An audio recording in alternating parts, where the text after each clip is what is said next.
नमस्कार साथियों, स्वागत है आपका इनर अवेकनिंग ज्ञान गंगा में। हम आगे बढ़ते हैं हमारे मिशन हर घर ध्यान हर घर ज्ञान में। साथियों, आज हम बात करेंगे कि हम हमारे जीवन में आनंदपूर्वक कैसे जिएं। देखिए, हमारा जो जीवन है ना, वो हमेशा खुश रहने के लिए है, खुशी से जीने के लिए है। हमारे वेदों में कहा गया है कि आनंद जो है ना, वो सबसे बड़ा है, इसीलिए इसे आनंदो ब्रह्म कहा जाता है। वेद हमें सिखाते हैं कि हमारा सबसे बड़ा काम क्या है, खुश रहना है।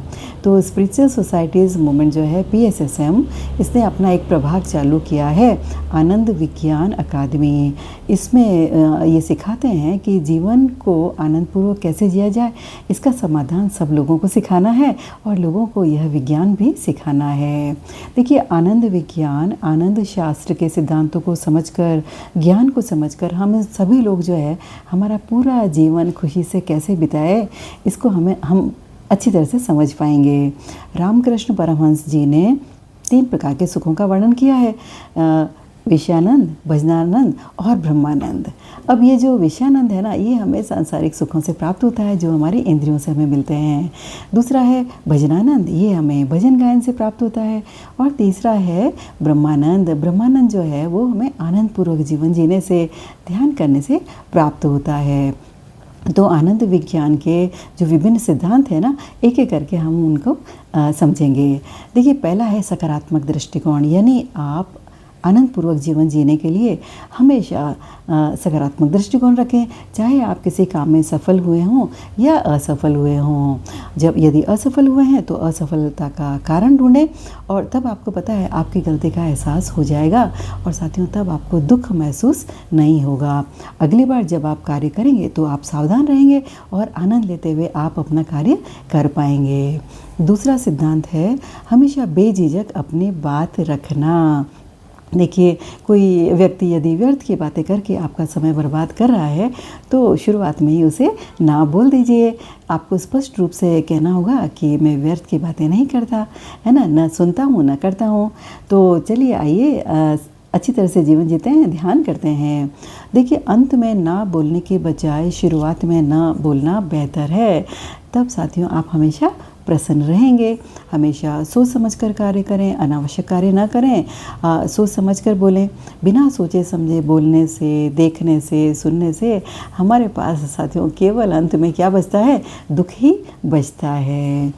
तीसरा है समय का सदुपयोग करें, कभी भी कहीं भी, है ना। खुशी से रहने के साथियों कई तरीके हैं, छोटे छोटे, चाहे घर पर हो, बस में हो, ना ऑफिस में हो, समय का सदुपयोग करना सीखें। जब आपके पास करने को कुछ भी ना हो तब आप कोई किताब पढ़ सकते हैं, आप अपने मोबाइल से कोई म्यूज़िक सुन सकते हैं, संगीत सुन सकते हैं, 10 मिनट के लिए ध्यान भी कर सकते हैं। ये साथियों सभी छोटी छोटी तो युक्तियाँ हैं जो आपके समय को आनंददायक बना देती है। चौथा सिद्धांत है सबसे दोस्ताना व्यवहार रखें।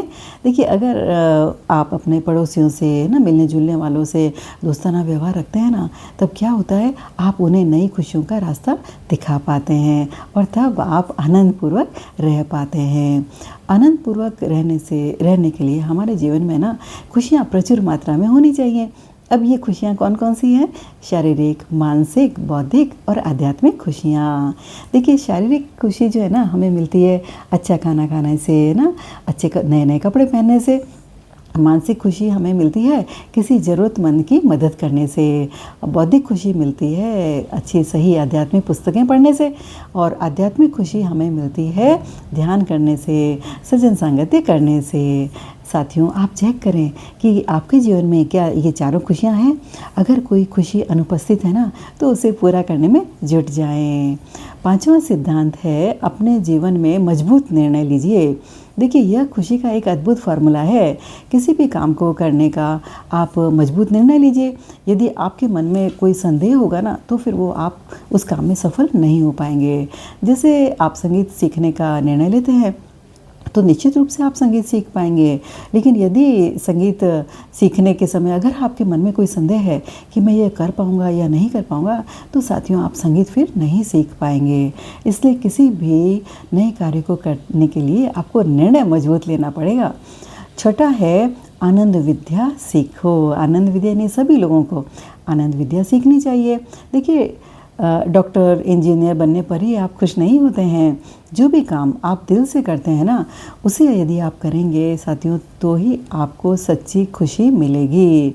बच्चों को बचपन से ही ध्यान सिखाइए, आत्म जागरूकता के साथ उनको बड़ा करिए, तो पता है बच्चे अद्भुत आनंद में रहते हैं। तब बच्चे यदि असफल भी हो जाए ना, तो आत्महत्या करने का विचार कभी नहीं कर पाते। खुशी का साथियों यह विज्ञान हर स्कूल, हर कॉलेज में एक अनिवार्य विषय के रूप में पढ़ाया जाना चाहिए। ध्यान विद्या के साथ साथ आनंद विद्या भी एक पाठ्यक्रम होना ही चाहिए, जिससे विद्यार्थियों को ना अपने जीवन का असली अर्थ, असली मकसद पता चल जाएगा। पैसा तो पैसा है साथियों, पैसे में सारी खुशी, सारे सुख नहीं है। आनंद में ही आनंद है, सुख में ही सुख है। देखिए 7वां सिद्धांत है सही आनंद सूत्र, त्रिकरण शुद्धि, यानी मनसा वाचा कर्मणा, इनका एक साथ होने से ही हमारा त्रिकरण जो है ना वो शुद्ध होता है। अभी त्रिकरण क्या होता है? जो आप सोचते हैं वही तो आपको बोलना चाहिए, और जो आप बोलते हैं ना वही आपको करना चाहिए। जिस व्यक्ति का ये त्रिकरण शुद्ध नहीं हुआ है ना, उस के लिए खुशी कोसों दूर है। खुशी आनंद केवल उन्हीं को उपलब्ध होती है जिनका त्रिकरण पवित्र होता है, शुद्ध होता है। इसलिए साथियों, आप खुशी से, आनंद से यदि रहना चाहता है तो अपने त्रिगुणात्मक पवित्रता को अपनाएं, दोगलापन न दिखाएं। ये सच्ची खुशी है, आनंद है, सुख का सूत्र है। यही बात बच्चों को, बड़ों को बतानी चाहिए, और त्रिकरण शुद्धि को अपने जीवन में ज़रूर लागू करना चाहिए। साथियों, जिसके पास त्रिकरण शुद्धि है ना, वो दूसरों की आंखों में देख सकता है, लेकिन जिसके पास त्रिकरण शुद्धि नहीं है वह किसी की भी आंखों में देख नहीं पाएगा। उसकी नज़रें हमेशा है ना नीचे ही रहेगी। तो क्या ऐसा जीवन भी कोई जीवन है?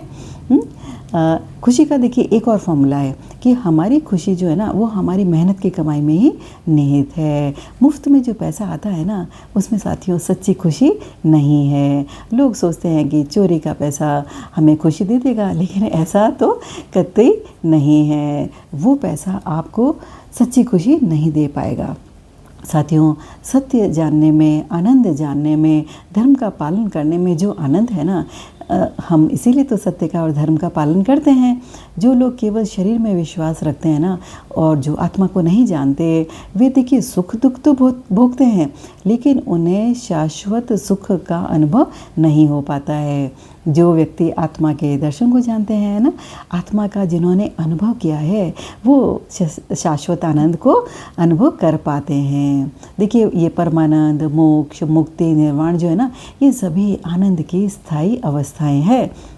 जब एक बार व्यक्ति को शाश्वत आनंद का अनुभव हो जाता है ना, तो साथियों उसे पीछे मुड़कर कभी नहीं देखना चाहिए, और उसे गहन ध्यान करके अपने अज्ञान चक्र को तोड़ना चाहिए। और तब क्या होता है, हमारा जो सहस्त्र दल कमल है ना वो खुल जाता है, और यह साथियों महापरिनिर्वाण की अवस्था है।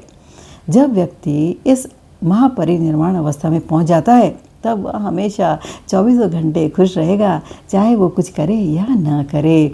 और जो भी व्यक्ति इनके संपर्क में आएगा ना, वो भी हमेशा खुश रहने लगेगा। साथियों, हमने खुशी के विज्ञान, आनंद के विज्ञान को अच्छी तरह से समझा है। अब हमें ना हमारी इस धरती को स्वर्ग बनाना है। पशु पक्षी जानवर को मारना नहीं है, इनके साथ हमें प्रेम से रहना है।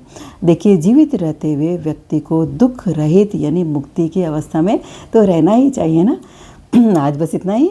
हम जल्दी मिलेंगे नए ज्ञान के साथ। धन्यवाद।